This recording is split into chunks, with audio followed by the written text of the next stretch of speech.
Good evening, gentlemen. Jay Berman here, and joined by David Thornton and Steve Berman.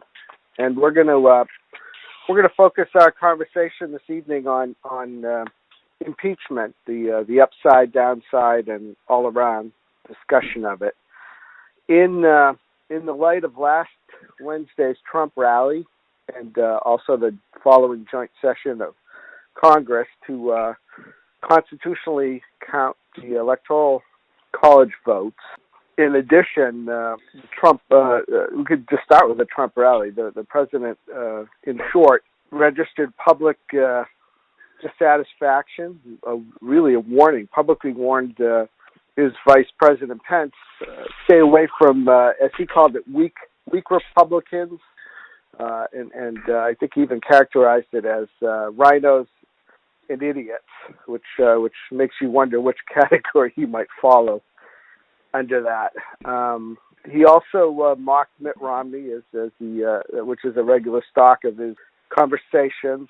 Furthermore, more interestingly, President Trump, he invited the crowd after the rally to walk to Capitol Hill with him and protest the constitutional proceedings happening.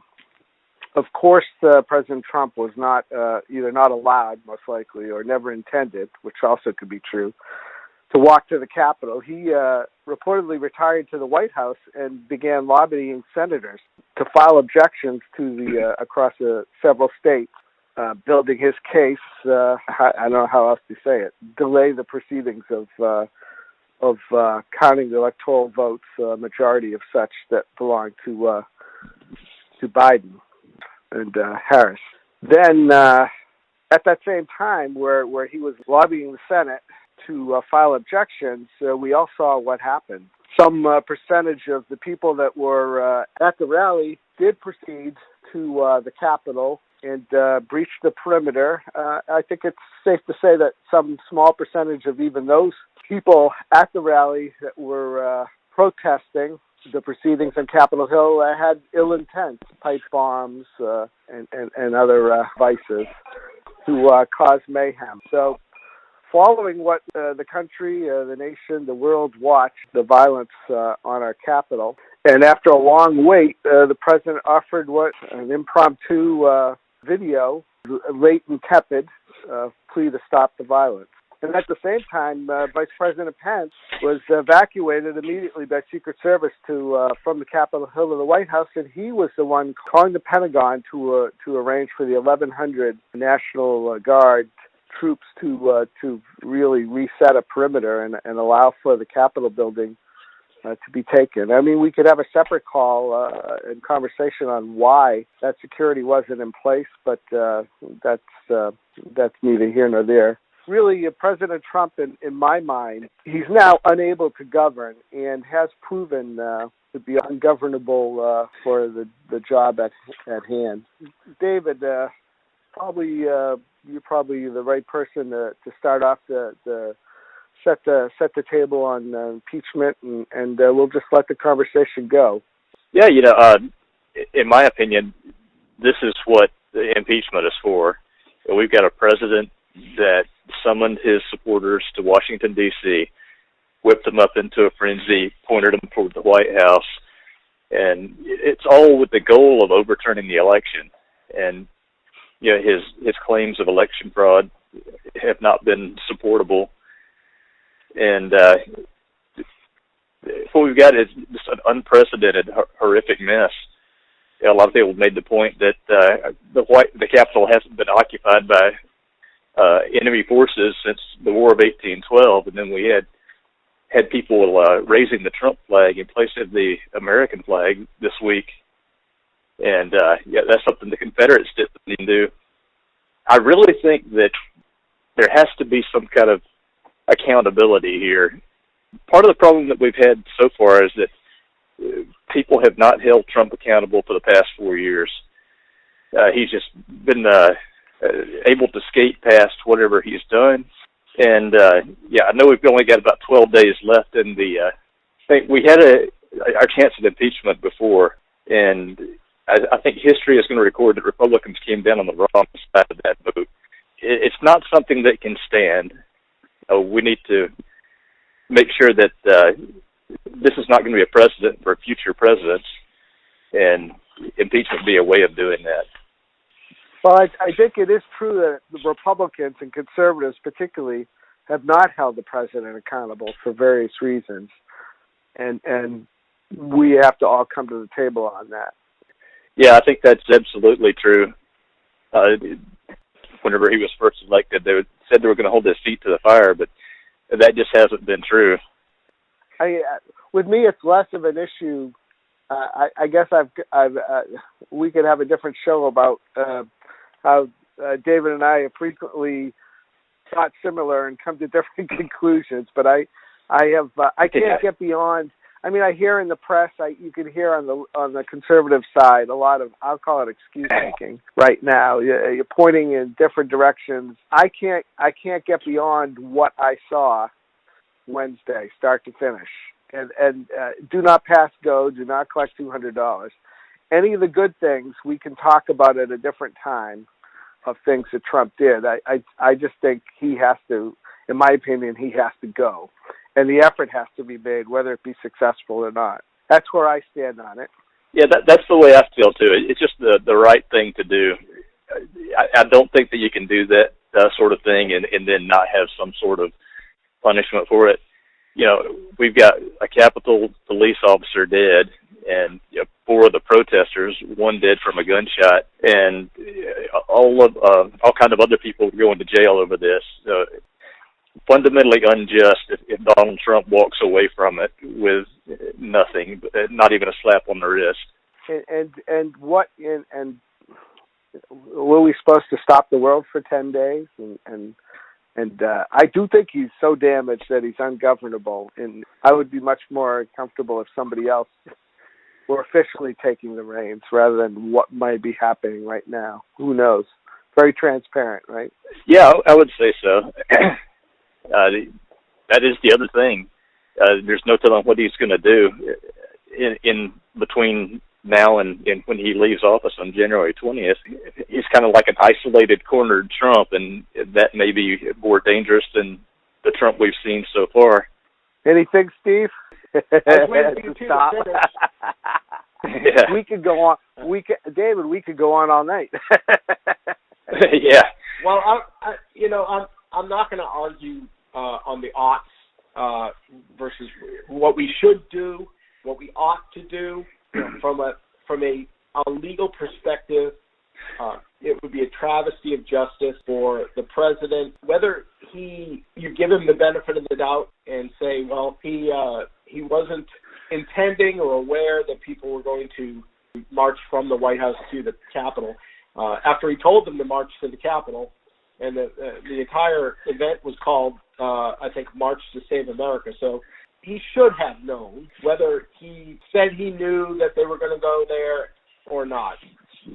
It's inexcusable that the Capitol was totally undefended with a minimal police presence during that session, when for at least a month while he was planning this rally, and it wasn't even necessarily under Trump's name, it was under splinter groups that are associated with Trump. It was known that some of these characters that are going to show up had intent to spoil things.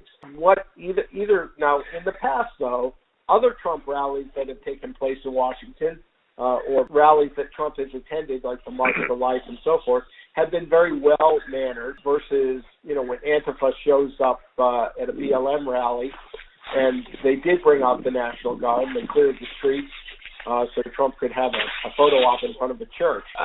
People are going to claim that that's a double standard.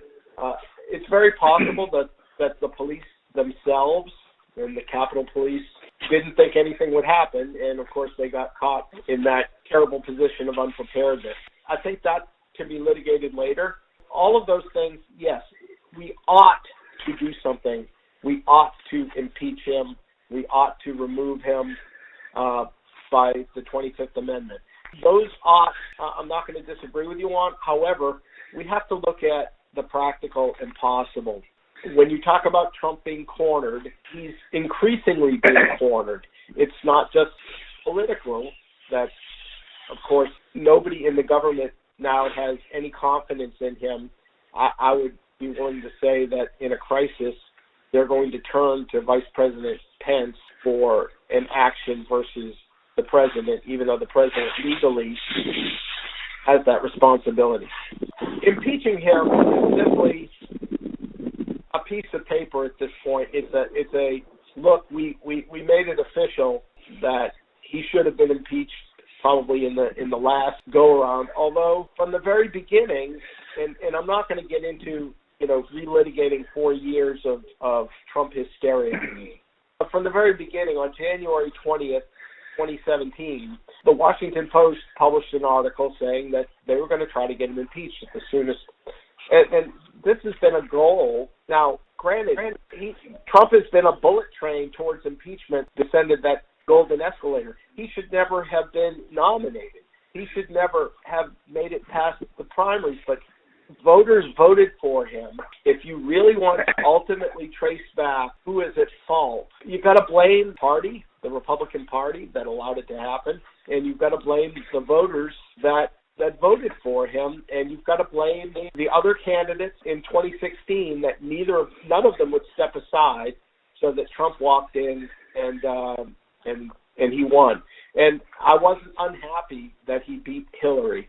So we take all those things into account, but if we're looking at right now, there are millions of people out there who believe that Trump has been wrong, that they believe the lie about the election being stolen. If you impeach him in a public setting like that, you're going to have more violence, more insurrection, and it's not going to change anything.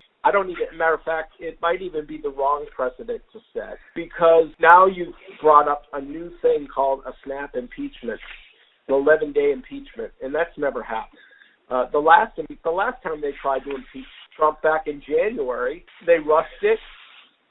The Democrats used it to make hay, and they used it as a political cudgel instead of doing it the way it should have been done. They probably could have had him impeached at some point in the middle of the pandemic, April or May, if they had followed the timeline versus rushing it into January. And they bungled it, and they deservedly got voted down because they didn't really put a good case forward. Now, it's almost without exception that the prima facie case against Trump of doing what he did is an impeachable offense. But what do we hope to get out of it other than what we should have done a year ago or what should have been done 4 years ago? It doesn't make anything right, and all it does is create more path to violence. So I don't think it's necessary. I think that when he's out of office, he's going to be sued into oblivion. I think regardless of whether he's pardoned if he resigns, Pence will pardon him. I think Biden probably should pardon him for federal crimes. I think we need to move on beyond Trump and not make him the focus of the next 4 years, because he's more than glad outside of the White House to be the focus of the next 4 years. And every day that he's the focus is another opportunity for his followers to do mayhem. And we need to focus on de-Trumpification to break our addiction to it. And just the best way to get him to go away is not to give him anything to fight for. My third point on that is, in order to, if you impeach him, and then you have to deal with de-Trumpification and all the other aspects, now you have to hand unprecedented power to liberal progressives. Basically take Apple, Facebook, Twitter, Google off the leash and let them go after everyone. And I think Trump should be deplatformed. I agree with that decision. I don't like it. I don't like the way it's being done. It's not really a good American way of doing things, but it's the only way we have right now. But if you let them off the leash and let them do anything they want, you can bet that it's going to go too far, and we are going to give up, I think, an unacceptable amount of power to those companies which are already mega powerful. I don't like that. I don't like the long-term aspect. And the fourth thing is faith, and I'll just quote John Adams. in his letter to the Massachusetts militia in 1798, where he says, but should the people of America once become capable of that deep simulation towards one another and towards foreign nations, which assumes the language of justice and moderation while it is practicing iniquity and extravagance, and displays in the most captivating manner the charming pictures of candor, frankness, and sincerity, while it is rioting in rapine and insolence, this country will be the most miserable habitation in the world, because we have no government armed with power capable of contending with human passions, unbridled by morality and religion. Avarice, ambition, and revenge or gallantry which break the strongest cords of our Constitution as a whale goes through a net. Our Constitution was made only for a moral and religious people. It is wholly inadequate to the government of any other. We go back to the people. I think we need to go back to what conservatives base conservatism on, which is morality, faith, mercy, a moral country with a just government. If we can't fall back on those things, and now we're handing over the reins of power to people that really don't believe in the morality and religion that we base conservatism on, we're going to end up with Jacobins. And we might not end up with Trump because he's going to be gone anyway, but we're going to end up with Jacobins. And I'm concerned about the road ahead. Yes, my path would be leave the leash as short as possible for a short time. Let him be deplatformed. Go after the money. Go after all the grifters that raise money for Trump. All those side groups. Deny them the means of funneling cash. Let him get out of office. If he chooses to resign, which I know he won't, let him do so. And let's move on. Let the states prosecute him. Let him be sued a million different ways, because that'll happen. And let's forget about Trump as we can go litigate his legacy, but let's forget about him as a leadership model, because he isn't one. I guess that's it might be a softer path, but I think we need to reach out to the people that believe in his message and start to, one at a time, bring them over to the side of truth versus the side of conspiracy. In the short term, you don't put a lot of weight or concern on really where drift with no effective chief executive, right? I mean, if we're leaving him in place, I understand what you're saying. What does the lame duck president do in the last 11 days of his term? Typically nothing. There's no bills to sign. Typically nothing. And he could continue pardoning people. He might pardon himself. That'd be interesting. The Supreme Court. Well, I don't think the Supreme Court will stand by that one. I think he'd be better off letting Joe Biden pardon him if Biden feels that way, and I think Biden might. Biden has to assume the presidency of everybody. There's going to be several million people that are saying not my president. Now people said that about Trump. There have been skyscrapers for 4 years saying not my president. Yet he was their president, and guess what? They cashed their stimulus checks just like everybody else. So he was their president. They didn't not put the money in the bank. I'll put it that way. I think Biden's going to be our president, and Biden needs to focus on not having a civil war. And I think that the possibility of a civil war right now is the highest that it's ever been since 1861. I don't know if you agree with that or disagree with that. We could have a separate conversation. I can agree with that without thinking it's imminent. So, yeah, it's not something to disagree with, but it's also not something to throw around lightly. I mean, to go back to impeachment. So there's a good chance that there'll be impeachment proceedings in the House. If for some if we're going to do if they're going to do a drive-through impeachment and speed it up, and its article of impeachment is sent to the Senate, I mean, where do we go from there? I mean, I've said to both of you before, I'd be fine with sending Lindsey Graham over and telling the president you don't have the votes, if that's the case, and then giving him an ultimatum. I mean, in a practical sense, that could be where we're going. Yeah, I'm with you there, and I agree with you and Steve both that my preferred scenario would be that Trump resigns and leaves on his own. Yes. And I'd be good with a pardon once he's out, especially if it's a conditional pardon where he gets out of politics. But, yeah, at this point, Steve, you mentioned the people that still believe Trump's conspiracy theories. Yeah, impeachment might be a good forum to take care of that. I've seen people that still claim that Trump hasn't had his day in court after he's lost 60-something cases. But impeachment hearings would be on national TV, and you could put that out there for everybody to see. A lot of people still won't believe it, but a lot of people won't believe it no matter what you do. And I do agree that we're in danger of civil war. I don't think that not impeaching is going to make much difference there. I mean, we've already had this assault on the Capitol, and I don't think anything's going to satisfy the president's supporters short of making him president again, and that's not going to happen.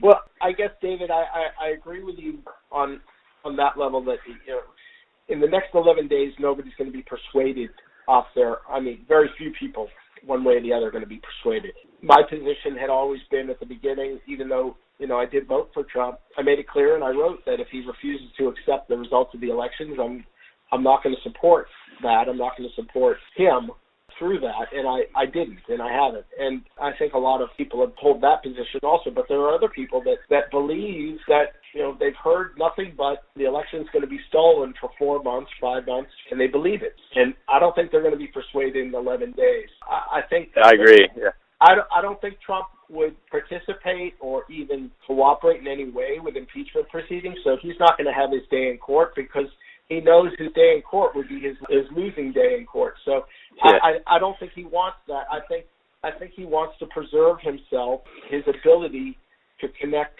with his followers. So I think it comes down to what opportunities you give those followers to create mayhem. I think an impeachment proceeding would be opportunity to do that, and I think it would be a bad look for the country. I think you'd see the Capitol become an armed camp. I think you would see what Antifa does in Portland every night in Washington, D.C. at the Capitol with Trump supporters, Molotov cocktails, and the whole deal, mass arrests. And it would not, to the Trump supporters and to Trump, it would basically look like a coup. It would look like that with a week or so to go, less than 2 weeks in Trump's term, that there was a coup, there was a military presence in charge that's not under the control of the president, and his supporters are being suppressed. And I think he would dare people to put that image up. It's not a good look. And of course, I'm glad that I'm glad that there are no good options at this point. I think the Constitution gives us two tools to deal with people like Trump in this situation. One is impeachment, and the other is the 25th Amendment. And Mike Pence doesn't seem to be going for the 25th Amendment at this point. But, it's not a good look either to keep the president isolated and have him shut off Twitter and not in contact with anybody, having the military go around him. No process for keeping him isolated and on ice for 2 weeks. There's no formal process for it, but Twitter is a private company. Facebook's a private company. Trump made it very clear he wanted to repeal Section 230. Section 230 is what gives those companies cover to do those types of actions because they have users and they have to maintain a level of moderation that's basically up to them as commercial companies. I'm with you there. They've been very gracious in some ways to keeping Trump there, no matter what he said, because they said that was a service to the country. And on the other hand, we're now trusting these same companies that for years have bent liberal and literally covered up stories damaging to Joe Biden, and in a way are responsible to some extent for Biden where we are now in the election. There's ways to look at it both ways. I don't want to see that kind of trust to those large companies, but for now, they're fulfilling a role that the government cannot fulfill, because the government has no way other than impeachment or 25th Amendment to silence Trump. But Trump has chosen Twitter, to be his primary way of connecting with his followers. If Trump wanted to, he could open up the briefing room and sit down with reporters and speak to them. I think that would be a disaster for him. So he's not going to do that. So I think I think he's self-isolating in that sense. They're not hemming him in. Nobody's holding Trump under literal house arrest. But I think that he's on a very short leash because all he has to do is do some more things that causes Mike Pence to be forced to act. And I think there would be enough support in the Congress for the 25th Amendment, which is quicker than impeachment because they can do it in 3 days. It can take up to 21 days, but impeachment can take forever. So. The way I look at the 25th Amendment is that if Pence and 2/3 of the cabinet decided to act, then that's the deal right there because you have Congress could take up to 21 days to get involved in it, and by then everything's moot. That would be a good solution, but I don't see Pence taking that up. And we've already seen that Pence kind of oversteps his authority in calling out the National Guard during the riot. I think he made the right decision, but technically, as I understand it, he didn't have the authority to do that. If we're going to criticize President Trump for not following the rules, then we need to follow the rules ourselves. I don't know that we've heard the exact National Guard was acting under Pence's orders, or did he call the Pentagon and let them know? Because the mayor of D.C. had requested the National Guard, and Congress runs Washington, D.C., not the president. That's all part of what needs to be sorted out. I know that Speaker Pelosi was also involved with the at least setting it up with the mayor of the District of Columbia, but the details are kind of murky. I think there's a lot to fill in. We've got maybe a space shuttle view of it, and I don't know if you guys saw it, but there's a lot between it.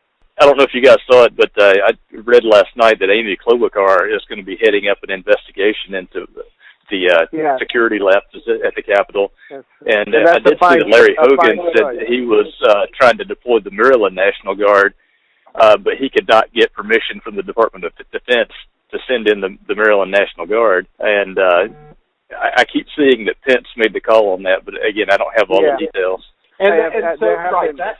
That'll sort itself out.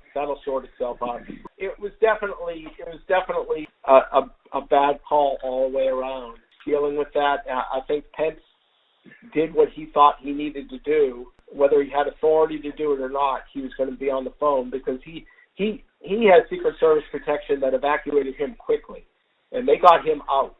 The rest of Congress was stuck there with wearing their escape masks and hiding under desks. That is intolerant. For that alone, I think you're right. Justice demands something happen with Trump. I think that can sort itself out after his term, and I think history will sort that out. I'm looking at from the practical standpoint now, spending time and calling Congress into session because Congress is technically not in the Senate's not in session to make a show trial of impeaching Trump is just asking for trouble. I guess that's right. But I'm pretty certain. There's some question too about whether this all has to be done before he leaves office. I do know that the House is supposed to convene next week to start proceedings, but from what it's an open question whether all this has to be done before Trump leaves, especially since you can make a provision in the impeachment that he cannot hold office in the future. So it's not just about removing him from office. The Senate could later act on that. At least that's the interpretation of some of the stuff I've seen. I don't think you can impeach a president that's not in office. I've never heard of it. I think that's counterproductive at that point. I mean, I think the President-elect Biden wants to start clean. I would if I wanted to. Either they're going to. I think it's definitely better to do it quick, but. I'd impeach him and threaten him with a trial and give him the choice to resign. And if he won't go the Nixon route, then that's where we're at. And then the clock will run out anyway. And but I would rather have a acting president. How's that? And through a process that's through an approved process. I don't think that Trump. I think he would call their bluff. I don't think he has any intention of resigning. I don't think he will. The more pressure that he feels on him to do it, the more he's going to reach out to those people that he has that can create mayhem. And then, of course, by doing that, he now presents a case for the 25th Amendment even more, because he's basically, Andrew McCarthy said he didn't think it was proper to use the 25th Amendment in that way. He thought it was really perceived as a medical threat. But I look at it that if the president's off his rocker, that's about as close to a medical threat as you can get. I mean, if he refuses to listen to reason, then he's literally lost his mind from a logical point of view. That's the only option you have. Yeah, the amendment says unable to discharge his duties, and so that could be a mental condition. I don't think that's probably what the authors of that amendment had in mind, but that's the tool that we've got for the job at hand. So I guess here's my final word on it. You've heard the term, when you're a hammer, everything's a nail. You know, from January 20th, 2017, they've been trying to impeach Trump. From the day he took office to the day that he's out, impeachment has always been the goal. To impeach him in the last days of his term, I think will accomplish nothing. If they want to do it, I think that conviction, they need to make sure that they have the senators. I'll put it that way. And just get it done and be done with it, because the longer you take making this a show, the more danger you create for the nation. So I think that the Democrats need to be very, very careful. They go for impeachment, that they have the Republican votes they need. And fine, send Mitch McConnell, if McConnell's even willing to talk to Trump, or Lindsey Graham, or whoever can go see him. I don't care. Will McConnell wait? Will McConnell last until the 20th? I don't. This a lot has to do with Georgia and their certification. Okay. Until Kamala Harris is sworn in, Mitch McConnell is majority leader. I'll agree with you that a lot of people did want to impeach Trump from the first day, but there wouldn't have been a reason for impeachment if Trump hadn't acted corruptly and incompetently. I don't think anybody started this month thinking we need to impeach Donald Trump before he leaves office. I don't think that was on the radar. This pretty much came out of nowhere. Well, it's you know what, if you take at some point after the November election until last Wednesday, culminating it, that, you know, if this happened 3 years ago, whenever I saw a performance like the last 3 weeks, culminating in last Wednesday's events, that would be the time that I thought my president, would need to be dealt with through impeachment or however. Everything that happened before then, and the timing of it, none of us could help the timing of it. I mean, just from my perspective, it's like if you're refereeing a basketball game, you know, it's a foul in the first quarter, the same as a foul in the last 30 seconds. Yeah, maybe that's not a good analogy, but I mean, I'm just calling it that way, and it happens to be now, and I would like to have a president or somebody acting as chief executive legally. And if it doesn't happen that way, and nothing happens, or if the calculus between the two-party the leadership in both parties believes that there's not a will to remove the president, then Biden should address the country and say this is how it's going down. That's what I would like to see, and let's not have this uncertainty. Well, very well might and you know, I'd like to point out too, there were people in the Capitol with zip ties and pipe bombs and guns.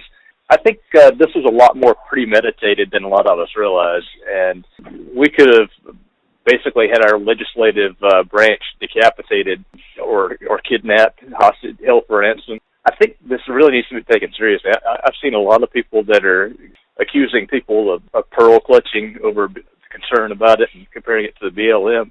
But yeah, this was an attempt to overthrow the government, and I just don't think we can let it slide, even if it's only 10 days left. I'm with you there. Again, odds side of the equation, the what's possible and practical side of the equation, it may not be a doable thing or a reasonable thing to get done if you don't have the votes. So the other, I'll leave with one final thought.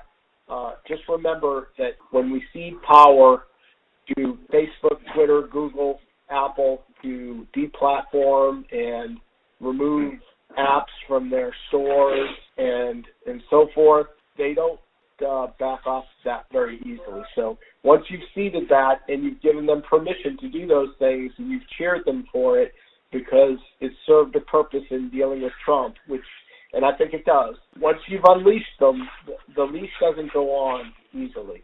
And I would just want to say let's be very careful about that. I don't disagree. Yeah, I agree there too.